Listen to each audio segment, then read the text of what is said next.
Do you see any way the S&P 500 falls 45%? Hi, Brian. Yeah, those were some very strong words. We are not of that mindset. We think things are inevitably going to become more challenging this year with the interest rate hikes and inflation elevated for the time being. But the thing which is really key to keep equity markets going, keep risk assets going, is that you have to have that solid economic backdrop. You need to have earnings growth, earnings delivery is absolutely key from here. And I have to say, when we look at the global growth environment, we look at the US, we do still feel quite confident that we're going to be seeing above trend growth even this year. So that would be a no. I mean, you don't have to be wildly bullish, but a 45% drop, with all due respect to Mr. Grantham and his vampire metaphors, seems, by the way, just in your playbook, a little bit out of the book. It does. Look, we're not anticipating returns, equity market returns, to be as strong as what we saw last year. That's for sure. But we are still expecting positive returns. They're going to be more modest, but importantly, they're still positive. We do think that there are going to be parts of the market that struggle this year.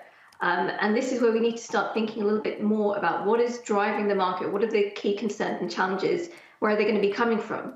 And when we think about it from that perspective, actually the emphasis becomes more on quality, a little bit more defensive, but really on quality. Which are the companies that have, again, the strong balance sheets, the positive cash flows, which have the earnings delivery, and also have the business models that will continue to perform even as these conditions become more and more difficult over the coming years.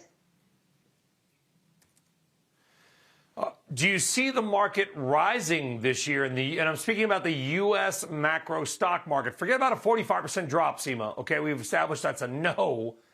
Do you think we'll make gains this year, or will it be a year of very muted returns after what has been a number of good years? We are going to see gains, but they're not going to be as high as last year. The other thing to consider is that there is going to be a lot of volatility.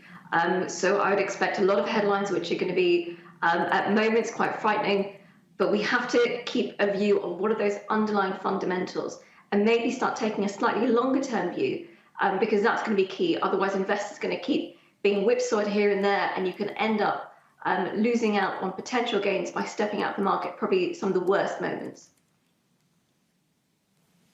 Where is the best place to put any new money to work right now around the world? Emerging markets? Is it the U.S.? Is it somewhere else? We continue to like the US because of that more quality defensive area. We know that big tech is challenged, clearly, but we do think that there are opportunities within specific sectors, maybe slightly more cyclical. But we have to say the growth, value, style question is probably out of the book at this stage, and it's really about focusing on those company fundamentals.